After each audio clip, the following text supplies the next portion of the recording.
Assalamualaikum warahmatullahi wabarakatuh. Selamat pagi, selamat datang anak-anakku, mahasiswa Politeknik Al-Islam Bandung. Hari ini kita bersua lewat daring dalam acara perkenalan mahasiswa baru Politeknik Al-Islam Bandung. Mudah-mudahan tidak mengurangi kebahagiaan kita dalam memulai perkuliahan walaupun bersua lewat daring. Perkenalkan, nama saya Nani Heriani. Saat ini saya diamanahi sebagai Wakil Direktur Umum dan Keuangan dan di sini dikenal dengan istilah WD2.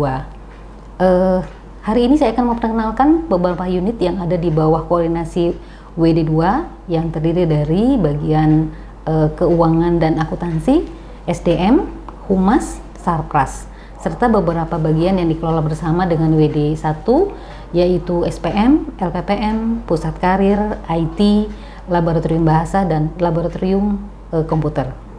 Berikut struktur organisasi Politeknik Al-Islam Bandung.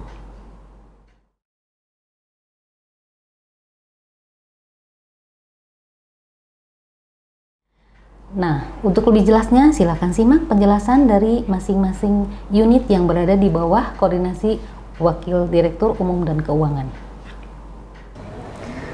Assalamualaikum warahmatullahi wabarakatuh. Perkenalkan, nama saya Nina Sutiana. Saya sebagai Kepala BAUK yang membawahi bagian akuntansi, keuangan, adum, SDM, dan humas.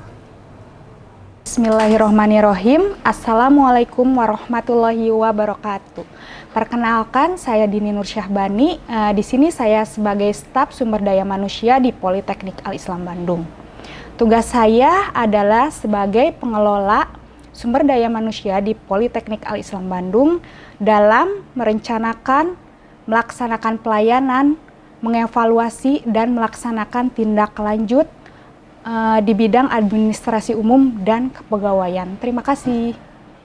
Assalamualaikum warahmatullahi wabarakatuh. Perkenalkan, nama saya Anis Kartika dari bagian administrasi umum Politeknik Al-Islam Bandung. Nah, untuk teman-teman semua yang memerlukan surat keterangan kuliah ataupun surat keterangan mahasiswa, dan pada saat semester akhir kalian memerlukan surat izin penelitian atau pengambilan data di tempat prakteknya masing-masing, kalian bisa datang ke bagian administrasi umum Politeknik Al-Islam Bandung. Untuk prosedurnya sendiri, kalian tinggal mengisi formulir yang sudah kita sediakan. Dan untuk pengambilan suratnya yaitu maksimal 3 hari dari setelah kalian mengajukan surat. Terima kasih. Wassalamualaikum warahmatullahi wabarakatuh. Assalamualaikum warahmatullahi wabarakatuh. Perkenalkan, nama saya Agus Bastian. Saya staf Humas dan Pemasaran Politeknik Al-Islam Bandung. Bagi rekan-rekan yang membutuhkan informasi terkait penerimaan mahasiswa baru, bisa menghubungi kami di nomor admin Politeknik Al-Islam Bandung 0877 3136 1444 atau bisa datang langsung ke Politeknik Al-Islam Bandung, Jalan Cisarantan Kulon nomor 120 Bandung, atau bisa follow IG kami, YouTube kami.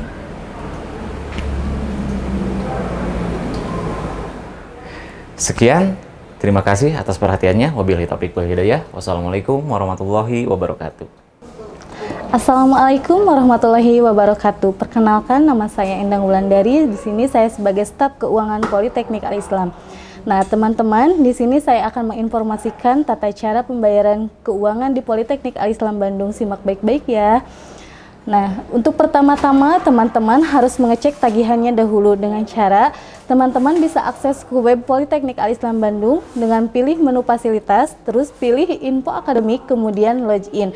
Nah, untuk loginnya teman-teman harus mengisi username. Username-nya dengan mengisi NPM. NPM ini nanti teman-teman akan mendapatkan di bagian kemahasiswaan.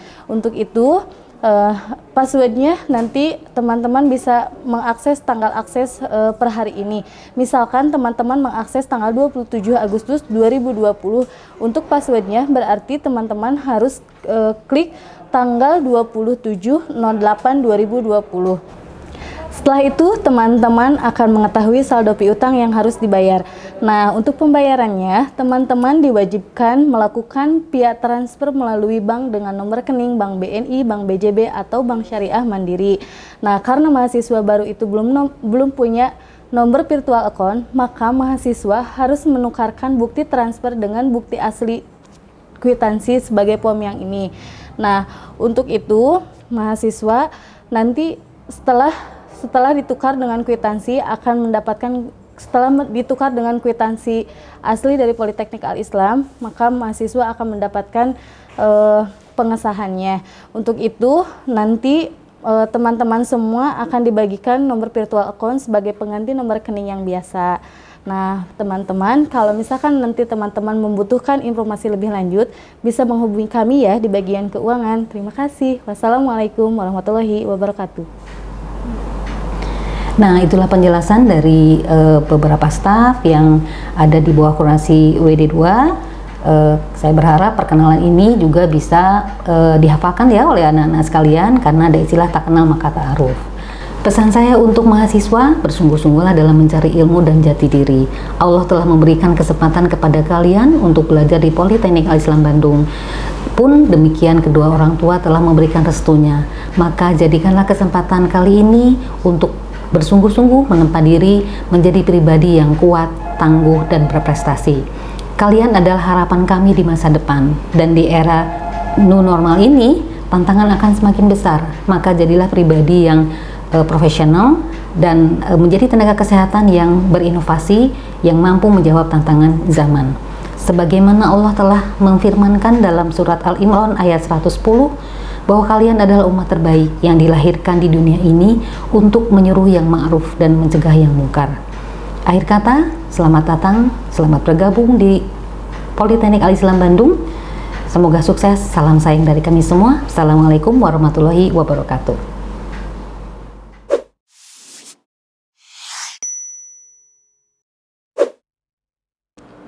Assalamualaikum warahmatullahi wabarakatuh. Apa kabar adik-adik mahasiswa sekalian? Mudah-mudahan sehat ya, dan tetap semangat karena kita akan menyongsong hari yang baru buat adik-adik. Sekarang mah adik-adik sudah menjadi mahasiswa Politeknik Al-Islam Bandung. Baiklah, perkenalkan saya Nono Rustono. Kebetulan saya diberikan amanah menjadi Wakil Direktur 1 bidang akademik dan kemahasiswaan. Mungkin adik-adik mahasiswa di sini bertanya-tanya, apa sih kerjaannya seorang Wakil Direktur bidang akademik itu? Dan apa saja sistem pembelajaran yang dilakukan di perguruan tinggi? Apakah sama dengan SMA atau tidak? Di sini di bidang yang saya bawahi, bahwa untuk akademik dan kemahasiswaan saya akan bekerja sama dengan rekan-rekan yang lain, dengan tim yang lain, membawahi mengenai akademik, yaitu bagaimana kurikulum itu dibentuk, bagaimana proses pembelajaran, dan bagaimana outputnya. Itu yang tetap harus kita jaga mutunya. Selanjutnya, untuk kemahasiswaan sendiri itu adalah merupakan nanti adik-adik untuk aktif di organisasi kemahasiswaan yang ada di Politeknik Al-Islam Bandung. Nah, bagaimana sih pembelajarannya waktu SMA dan di perguruan tinggi? Pasti ini adalah suatu hal yang berbeda, karena di perguruan tinggi dituntut untuk lebih mandiri. Untuk di perguruan tinggi sudah pasti student central learning. Jadi pembelajaran itu ada di mahasiswa. Apalagi dengan era industri 4.0 ini dan society 5.0, adik-adik harus lebih aktif menggali informasi-informasi yang ada di dunia maya, di internet, tanpa batas. Tapi ingat, kaidah-kaidah apa saja yang harus adik-adik patuhi agar tidak terjebak pada saat mendapatkan informasi itu, yaitu berupa hoax. Nah, selanjutnya, bagaimana sistem belajar perguruan tinggi itu? Selain tadi banyak belajar literatur, mahasiswa yang menjadi leader pada saat perkuliahan, selain itu juga harus mengkritisi, update terhadap perkembangan-perkembangan dengan ilmu-ilmu apa yang sudah adik-adik tuntut di perkuliahan. Dosen-dosen lebih cenderung kepada mengarahkan, menunjukkan, adik-adik baca di buku ini, adik-adik baca di web ini, adik-adik baca jurnal ini. Setelah itu diskusi, boleh nggak ada perbedaan sudut pandang terhadap satu teori? Boleh, tapi harus didasari dengan jurnal-jurnal atau sumber-sumber literatur yang bisa dipertanggungjawabkan. Nah, begitu sistem pendidikan sebagai mahasiswa.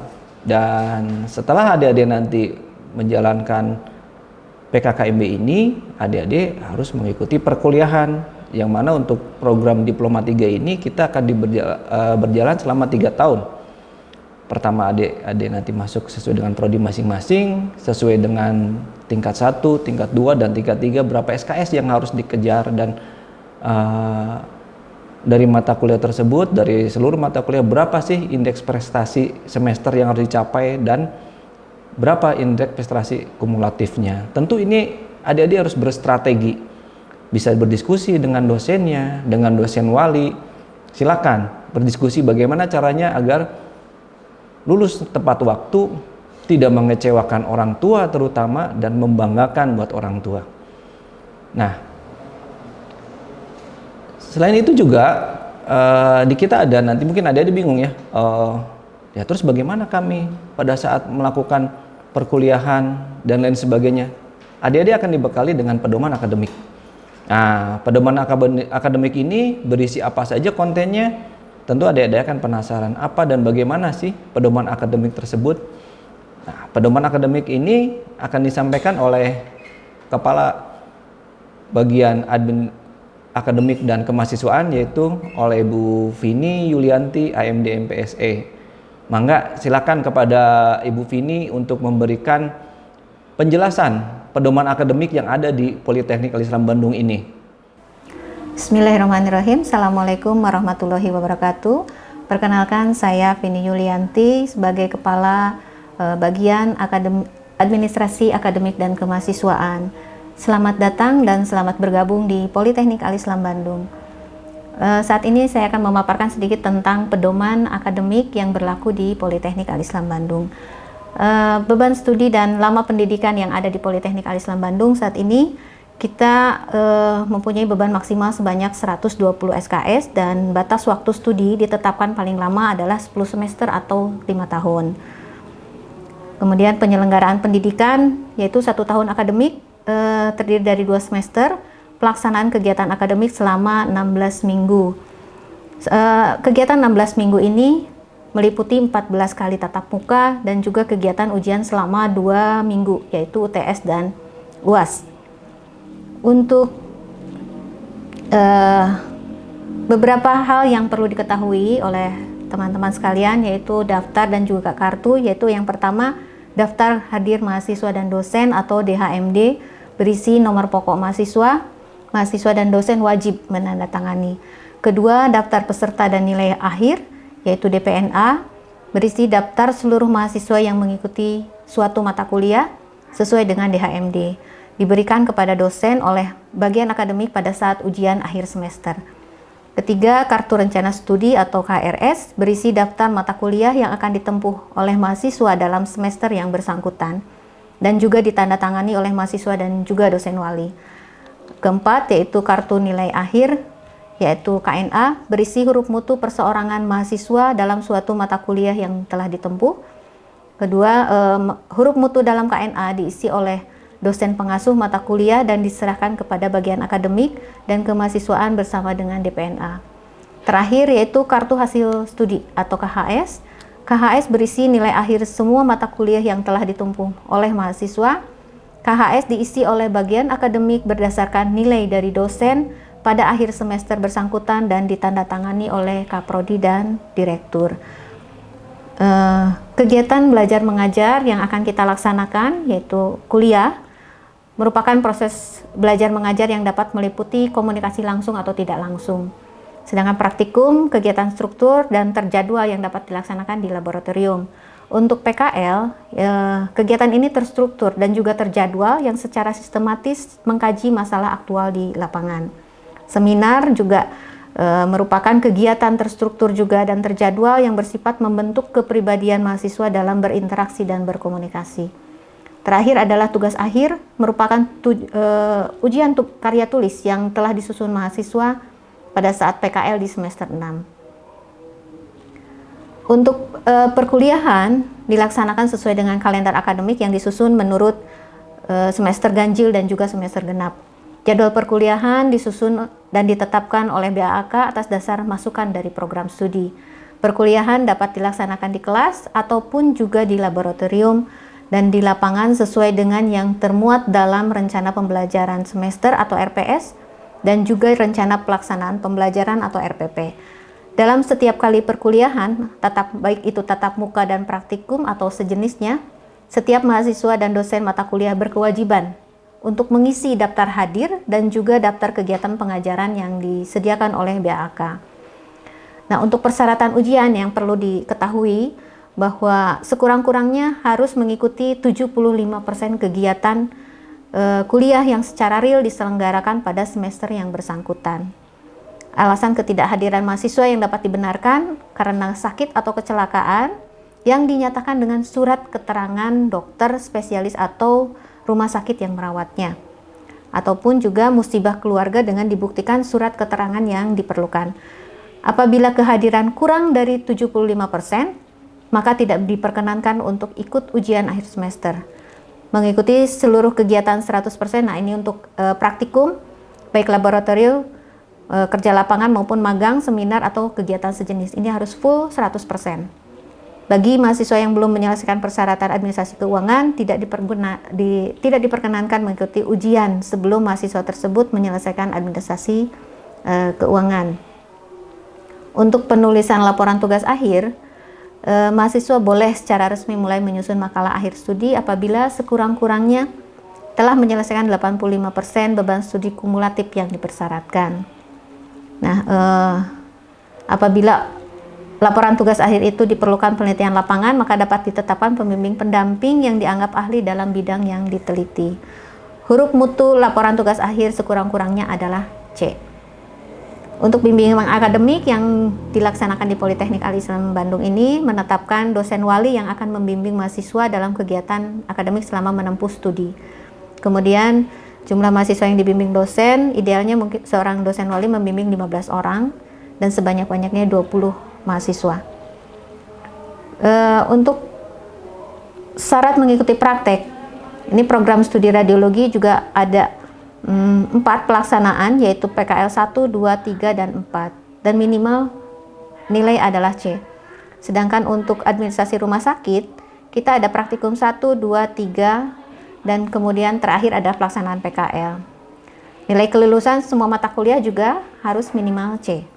Untuk terapi wicara, kita melaksanakan praktikum 1 dan praktikum 2 dengan nilai minimal yaitu C. Tata tertib ujian mungkin nanti akan disampaikan oleh bagian akademik, begitu juga cuti akademik, dan juga nilai serta libur antar semester. Untuk prosedur nanti kita lihat di pedoman akademik, bisa dibaca-baca. Kemudian nilai kredit semester untuk perkuliahan ini untuk mahasiswa 50 menit acara tatap muka, kemudian 60 menit acara kegiatan akademik, sedangkan 60 menit kemudian acara kegiatan akademik mandiri.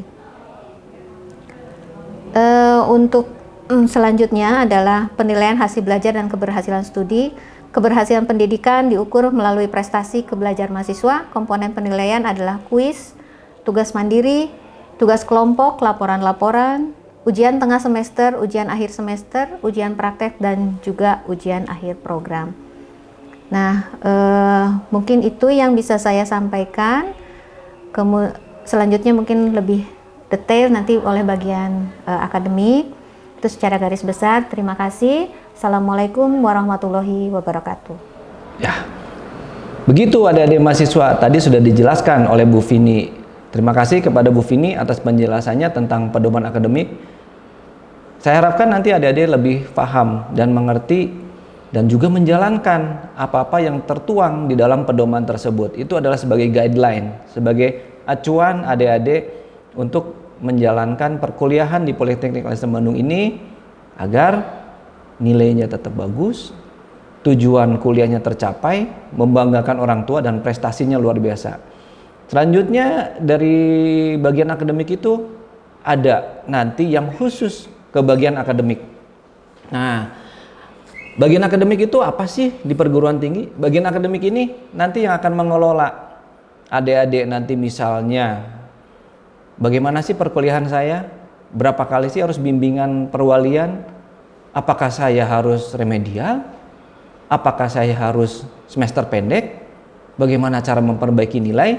Nah, hal-hal itu yang adik-adik harus ketahui, dan saya sih berpesan agar sebisa mungkin adik-adik menghindari, jangan sampai adik-adik remedial, jangan sampai adik-adik semester pendek. Karena begitu semester pendek, maka apa konsekuensinya? Konsekuensinya adalah adik-adik nanti membayar biaya tersebut, waktu yang akan terbuang. Nah, seperti apa sih dari bagian akademik itu?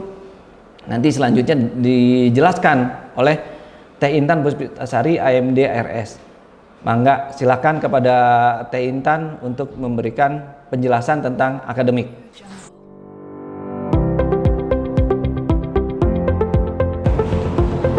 Bismillahirrahmanirrahim. Assalamualaikum warahmatullahi wabarakatuh. Perkenalkan, nama saya Intan Puspitasari. Saya sebagai akademik dari Politeknik Al-Islam Bandung.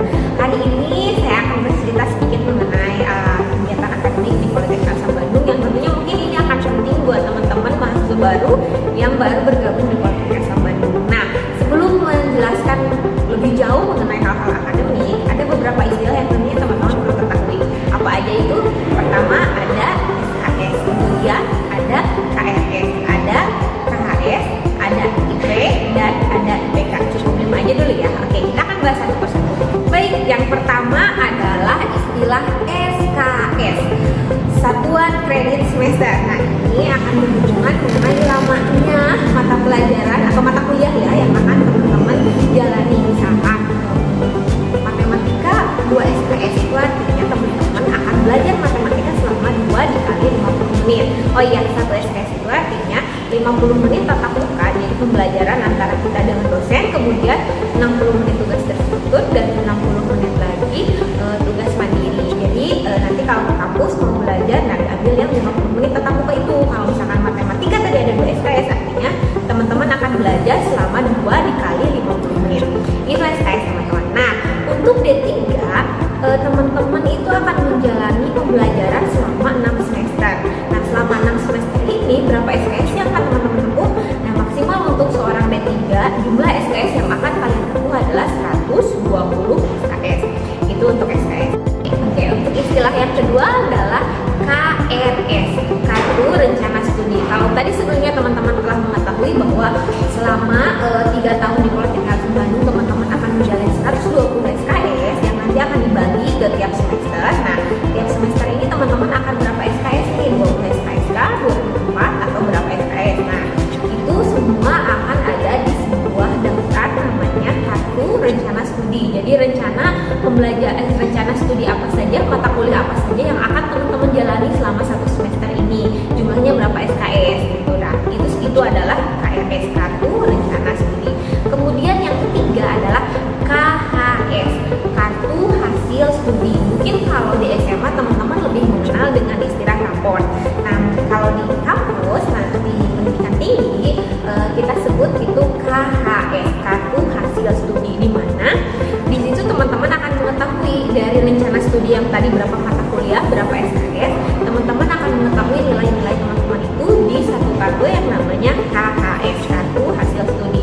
Ya, mirip-mirip rapot sih kalau zaman SMA. Ya, sekarang istilah yang keempat yaitu IP atau Indeks Prestasi. Nah, ini adalah nilai yang akan teman-teman dapatkan selama 1 semester. Nah, biasanya nanti nilainya, rentang nilainya itu dari 1 sampai 4. Jadi nilai maksimalnya adalah 4. Nah, IP ini akan teman-teman dapatkan di setiap semesternya. Nah, satu lagi istilahnya adalah IPK, Indeks Prestasi Kumulatif. Kalau IP tadi itu adalah nilai teman-teman selama 1 semester, sedangkan IPK adalah gabungan dari beberapa semester. Makanya ujungnya disebut dengan kumulatif. Dan sekali lagi, maksimal angka yang akan teman-teman dapatkan adalah 4. Oke, sekarang kita akan membahas tentang nilai. Nah, kalau teman-teman di SMA biasanya kenal nilai itu 0 sampai 100. Beda lagi nih, kalau di kampus teman-teman akan dapat nilai 30. Nah, berturut berupa A, B, C, D, dan E, dan masing-masing itu punya nilai tersendiri. Nah, minimal kelulusan itu apa sih? Nah, minimal kelulusan teman-teman dari setiap mata kuliah ini adalah teman-teman dapat nilai C. Nah, nilai C itu sama dengan 2 ya teman-teman. Nah, gimana sih cara nilai ini bisa kita dapatkan?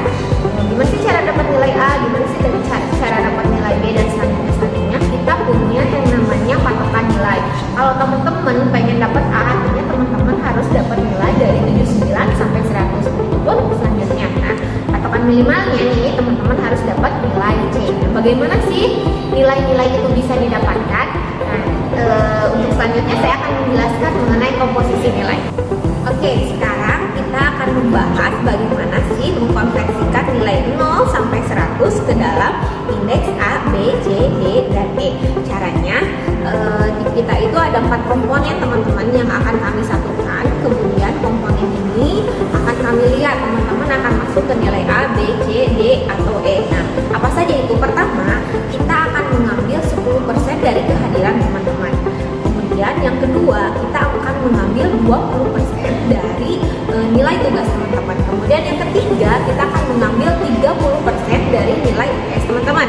Dan yang terakhir adalah kita akan mengambil 40% dari nilai UAS teman-teman. Kemudian 4 komponen ini akan kita satukan. Nah, kemudian nanti akan didapatkan hasil berupa angka dari 0 sampai 100. Nah, angka berapa nih yang teman-teman dapatkan?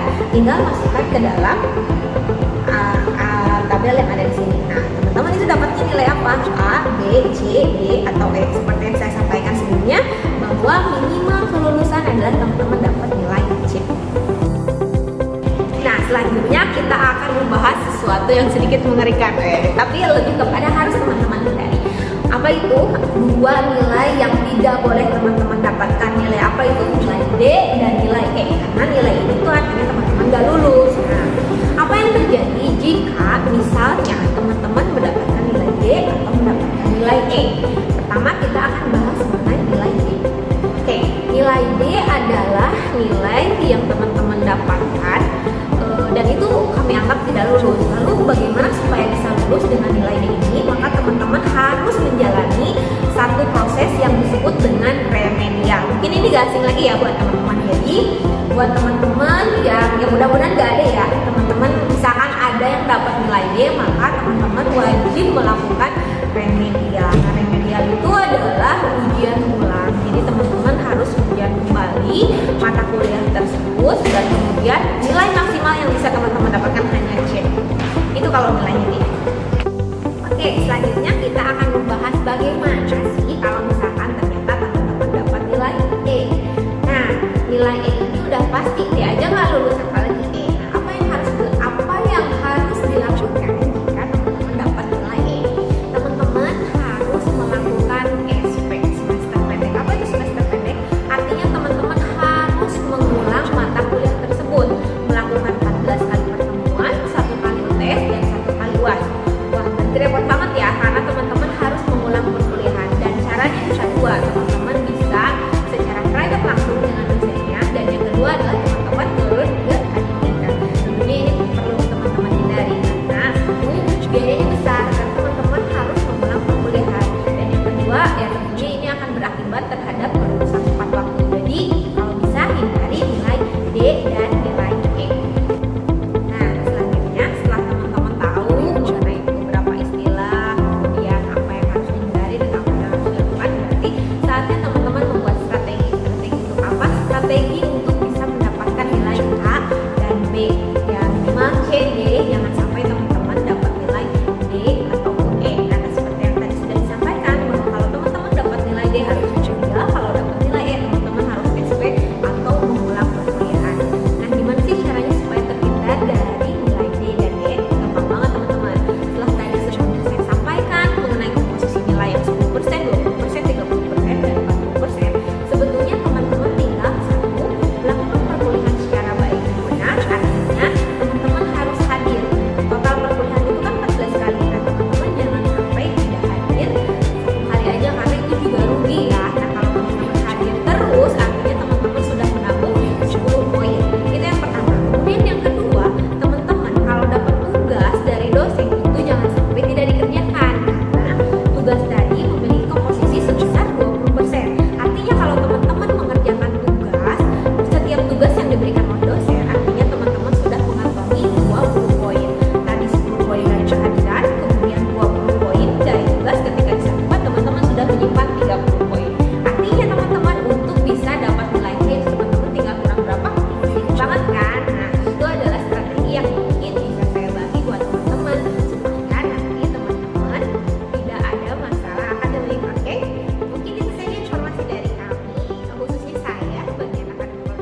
Terima kasih kepada Teh Intan atas penjelasannya tentang akademik itu seperti apa.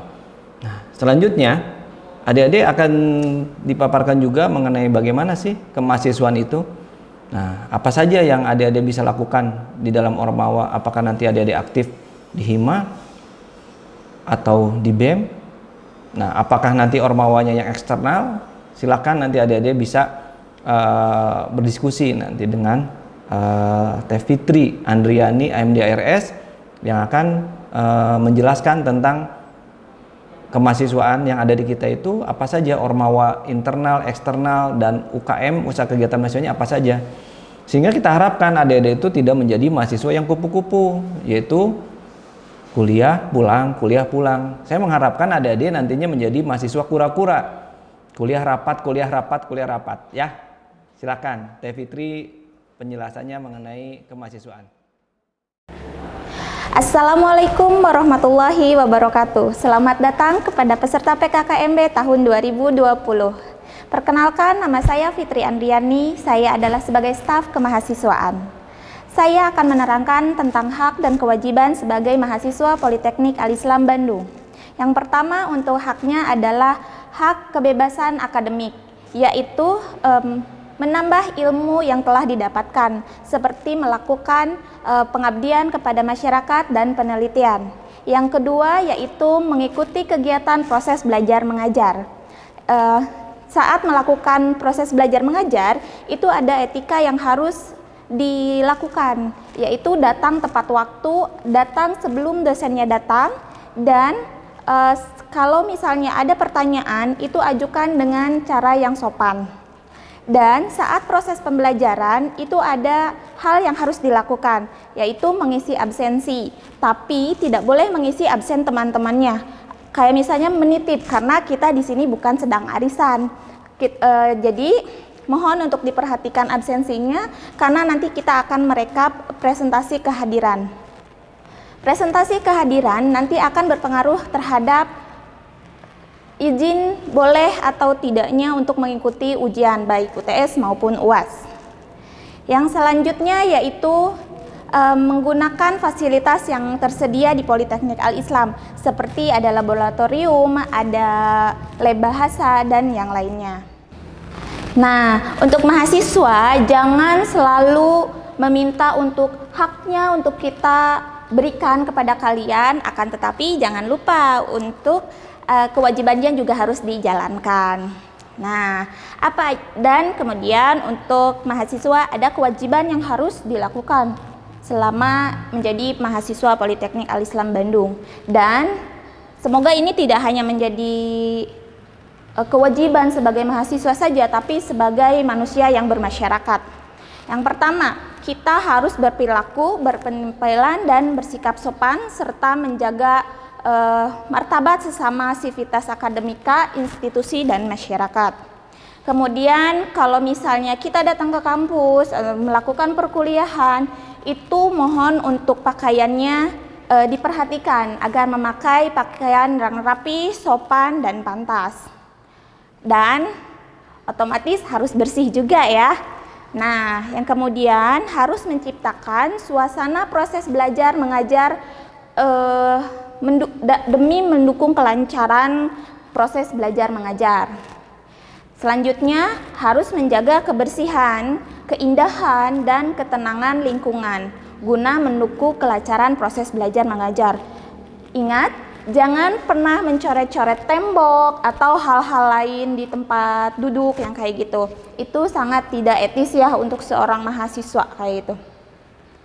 Kemudian kita harus menjaga fasilitas guna mendukung kelancaran proses belajar mengajar juga. Lalu menjaga kehidupan akademik yang mengutamakan kebenaran dan kejujuran. Mahasiswa di Politeknik Al-Islam tersendiri yaitu ada 3 organisasi mahasiswa. Ada Badan Legislatif Mahasiswa yang diketuai oleh Raka, di Badan Eksekutif Mahasiswa diketuai oleh Muhammad Rifki. Di Hima itu ada 3, kita memiliki 3 Hima. Untuk prodi administrasi rumah sakit disebut dengan Hima Ars, di mana ketuanya adalah Helmi. Yang di prodi terapi wicara itu disebutnya adalah Himatera yang diketuai oleh Eriana. Dan untuk di prodi radiologi itu disebutnya adalah Himarad yang diketuai oleh Muhammad Syahrul. Ada beberapa manfaat jika mengikuti organisasi mahasiswa, yaitu kita dapat melatih soft skill, di mana soft skill ini tidak akan dapat di bangku perkuliahan. Nah, apa saja sih manfaatnya? Yang pertama, kita akan tahu bagaimana sih cara bekerja sama dengan orang lain, apalagi dengan orang yang banyak. Kemudian kita dapat belajar bagaimana cara kita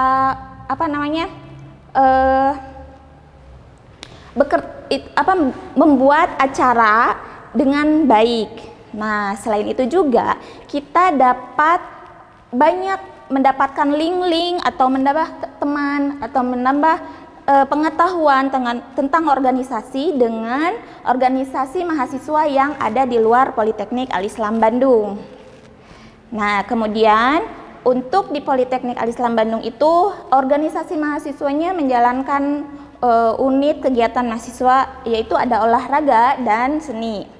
Untuk olahraganya ada futsal, ada badminton, dan aikido. Sedangkan untuk UKM keseniannya adalah ada padus, ada seni tari, dan juga akustik.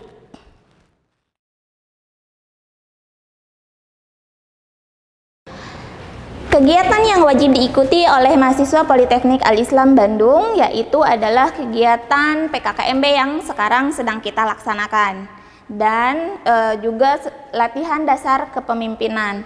PKKMB dan LDK adalah hal yang wajib diikuti oleh seluruh mahasiswa Politeknik Al-Islam Bandung.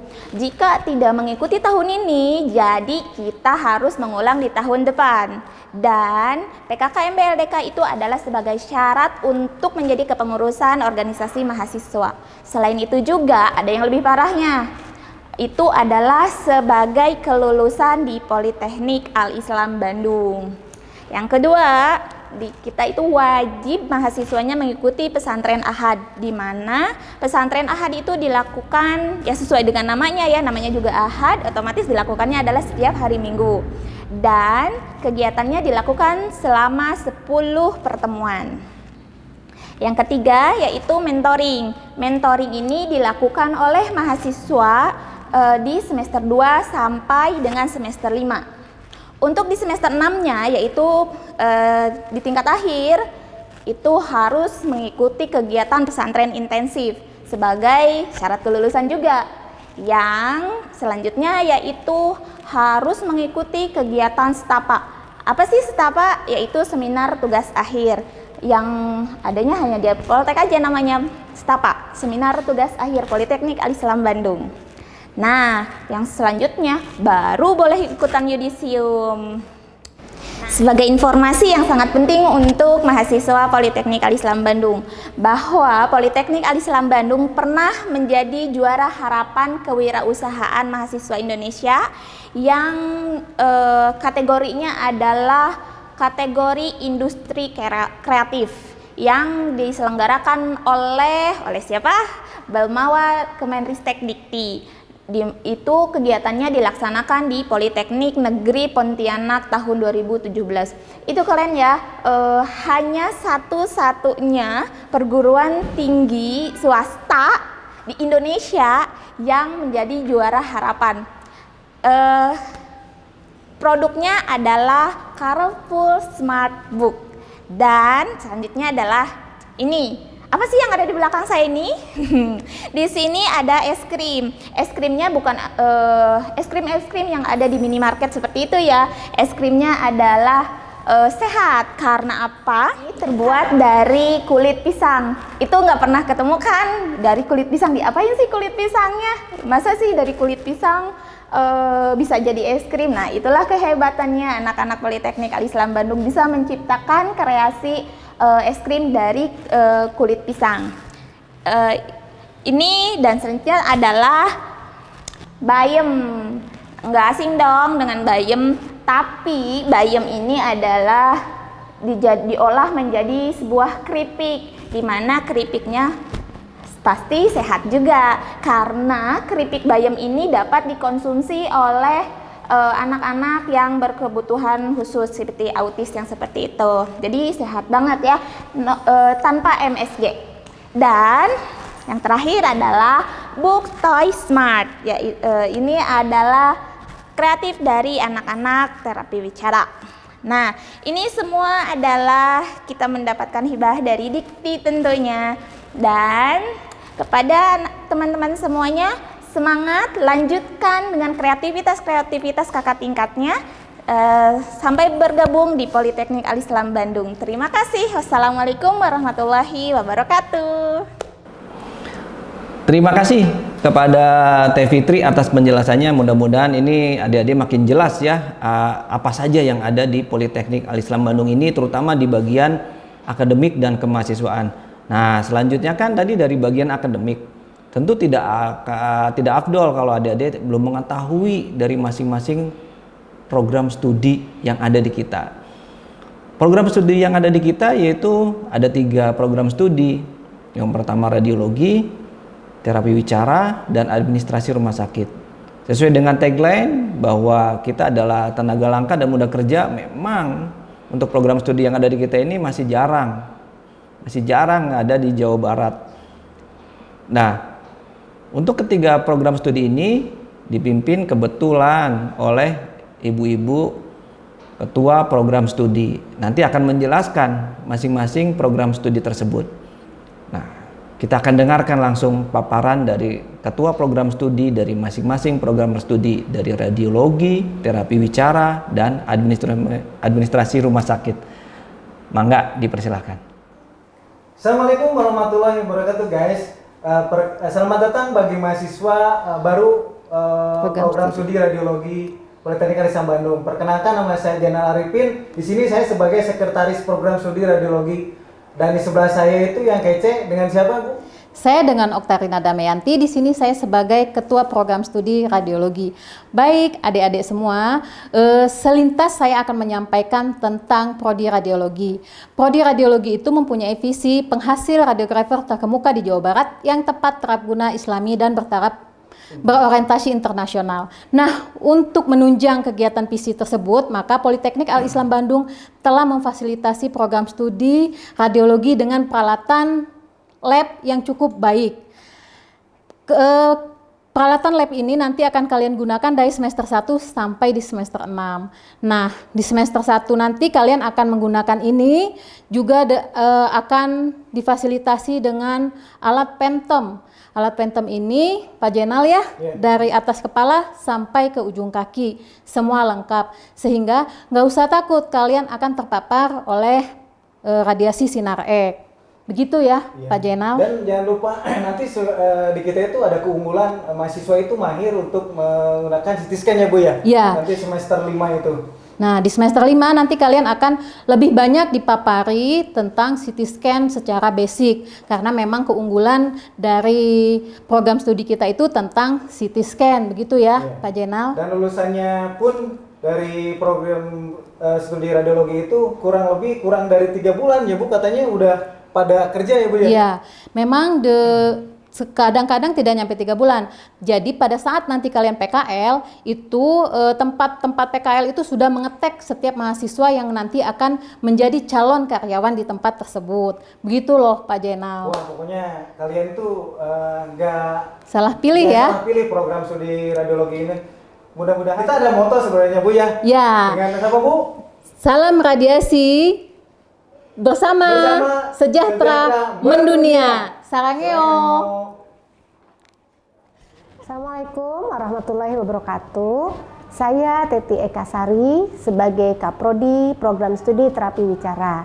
Saya mengucapkan selamat datang kepada adik-adik mahasiswa yang sudah memilih program studi terapi wicara dan siap belajar di Politeknik Al-Islam Bandung. Adik-adikku sekalian, alhamdulillah kita adalah satu-satunya program studi terapi wicara yang ada di Jawa Barat. Sehingga insya Allah adik-adik tidak akan menyesal sekolah di Politeknik Al-Islam Bandung.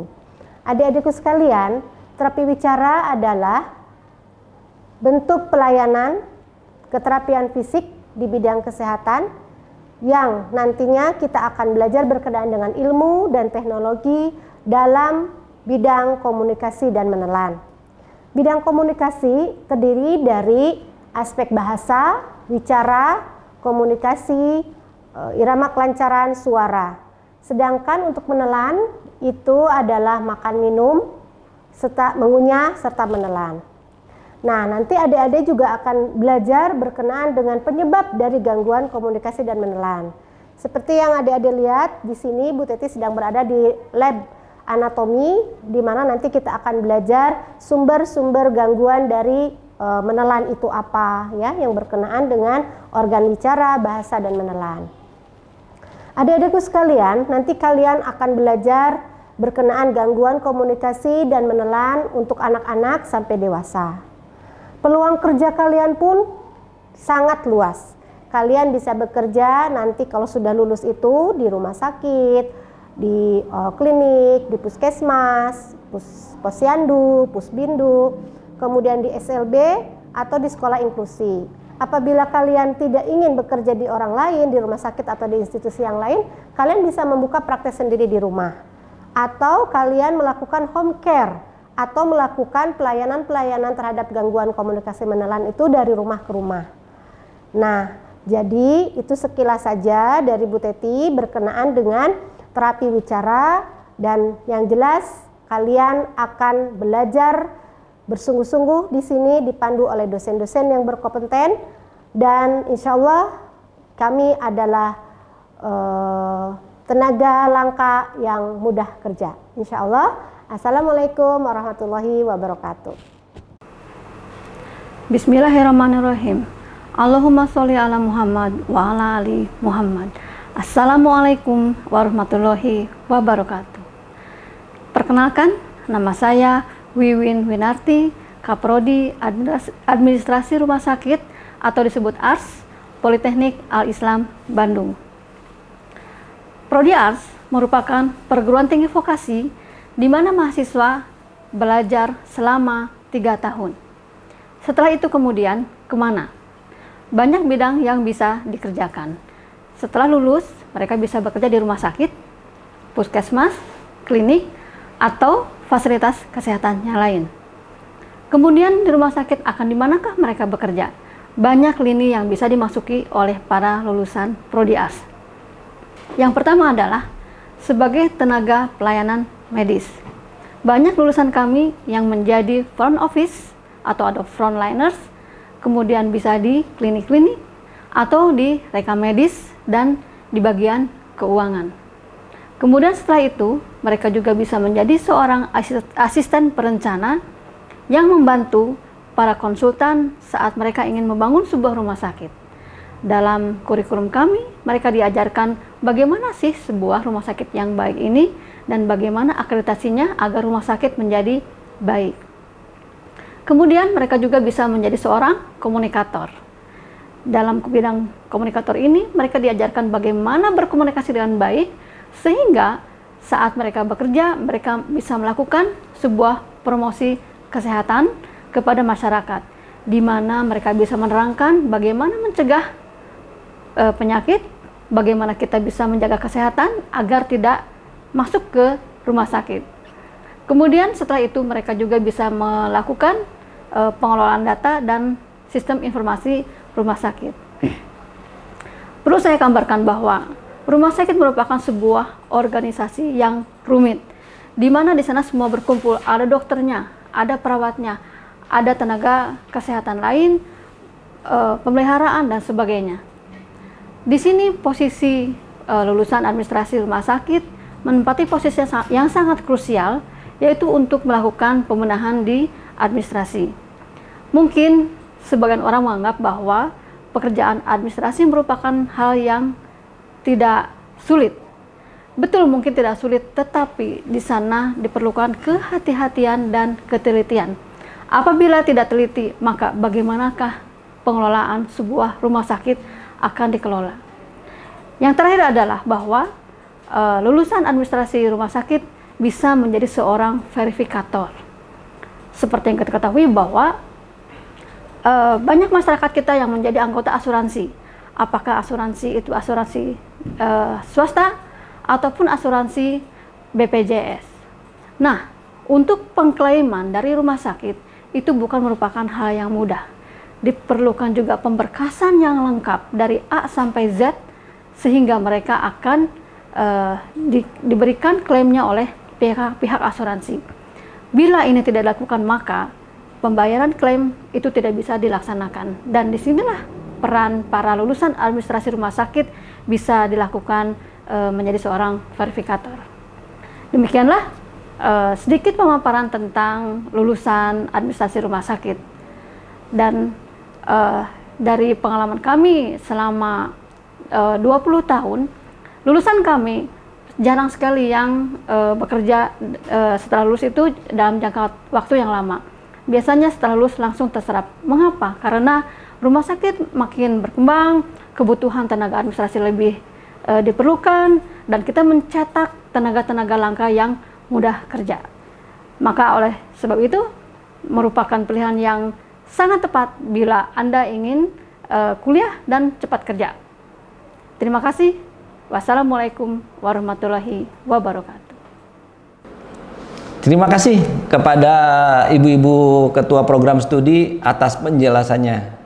Nah, makin mantap kan adik-adik masuk ke dalam perguruan tinggi Politeknik Al-Islam ini, makin kuat giroh untuk semangat belajarnya. Setelah tahu perkuliahan, sistemnya, dan adik-adik saya harapkan sudah punya strategi. Strategi seperti apa saya pengen lulus dalam 3 tahun ini di program studi radiologi misalnya. Strateginya itu jangka panjang, 3 tahun saya lulus tepat waktu dengan IPK 4. Jangka menengahnya berarti per tahun harus ngapain. Jangka pendeknya per hari per semester, itu target-target yang harus dicapai. IPK-nya harus berapa? Start minimal harus 4 ya. Ada punya tabungan untuk kedepannya akan jadi lebih bagus. Untuk perguruan tinggi kita tidak hanya melakukan pendidikan saja, tapi kita melakukan tridharma. Mungkin adik-adik sering dengar ya, apa saja sih tridharma dan apa itu tridharma? Tridharma itu yang dilakukan di perguruan tinggi adalah pendidikan, penelitian, dan pengabdian masyarakat. Memang itu harus dilakukan oleh mahasiswa di perguruan tinggi, yang tentunya dengan bimbingan dari dosen-dosen yang mumpuni. Nah, seperti apa sih penelitian dan pengabdian masyarakat untuk mahasiswa yang nanti akan didampingi oleh dosen-dosen? Kita akan bisa mendengarkan pemaparan dari Ibu Eis Relianti Arum, SS Mhum, yang membawahi Kepala Bidang Lembaga Penelitian dan Pengabdian Masyarakat di Politeknik Al-Islam Bandung. Kepada Ibu Eis dipersilakan untuk memaparkan apa dan bagaimana tentang LPPM tersebut. Silakan. Assalamualaikum, selamat datang di LPPM. Selamat datang buat mahasiswa baru di Politeknik Al-Islam Bandung. Kali ini Anda semua berada di ruangan LPPM. LPPM atau Lembaga Penelitian dan Pengabdian kepada Masyarakat adalah salah satu unit yang ada di Politeknik Al-Islam Bandung yang memiliki fungsi untuk mengordinir, memonitor, dan memfasilitasi kegiatan penelitian dan pengabdian kepada masyarakat, seluruh dosen dan mahasiswa yang ada di sini. Perlu diketahui bahwa perguruan tinggi berbeda dengan sekolah menengah atas yang sudah kalian bereskan kemarin. Di perguruan tinggi, seluruh sivitas akademika termasuk di dalamnya dosen, mahasiswa, dan staf administrasi memiliki kewajiban untuk melakukan tridharma perguruan tinggi. Apa itu tridharma perguruan tinggi? Tridharma perguruan tinggi adalah 3 pilar perguruan tinggi yang meliputi pendidikan dan pengajaran, penelitian dan pengembangan, serta pengabdian kepada masyarakat. Jadi, untuk para dosen dan mahasiswa, selain kalian belajar dan dosen mengajar, kalian akan dituntut untuk melakukan penelitian dan pengabdian kepada masyarakat. Untuk mahasiswa, penelitian akan dilakukan ketika kalian berada di semester 5 atau 6. Dan penelitian ini merupakan penelitian yang sederhana yang berupa observasi yang akan menjadi tugas akhir kalian. Dan untuk para dosen, penelitian ini harus dilakukan setiap tahun. Sementara untuk pengabdian kepada masyarakat, kalian akan bekerja sama dengan dosen di prodi masing-masing melakukan pengabdian kepada masyarakat melalui kegiatan bakti sosial seperti yang sudah dilakukan oleh mahasiswa dan dosen dari program studi terapi wicara dengan memberikan APD berupa face shield kepada para terapis atau penyuluhan seperti yang dilakukan oleh mahasiswa dan dosen radiologi yang memberikan informasi tentang radiasi ketika mereka melakukan pemeriksaan ronsen atau seperti yang dilakukan oleh mahasiswa ARS, administrasi rumah sakit dan para dosennya dengan melakukan bakti sosial, menyediakan wastafel untuk mencuci tangan di masa pandemi ini di fasilitas umum, terminal, dan pasar. Baik, kegiatan penelitian dan pengabdian ini harus sesuai dengan kajian keilmuan di prodi masing-masing. Dan bagi kalian juga nanti di semester 6 LPPM dan akademik bekerja sama melakukan seminar tugas akhir di mana kalian akan mempresentasikan hasil penelitian, hasil observasi kalian di depan para dosen, dan hasil penelitian kalian juga akan diabadikan dalam sebuah artikel ilmiah yang akan dipublikasikan di Politeknik Al-Islam dalam bentuk proceeding. Selain itu, di LPPM juga ada bagian inkubator bisnis. Inkubator bisnis ini berfungsi untuk membantu mengembangkan jiwa kewirausahaan para mahasiswa dan sivitas akademika lainnya. Kegiatan di inkubator bisnis adalah pelatihan kewirausahaan dan juga pemagangan di mana kalian bisa mempraktekkan kewirausahaan ataupun usaha-usaha yang kalian kembangkan. Baik, mungkin itu saja sekilas tentang LPPM.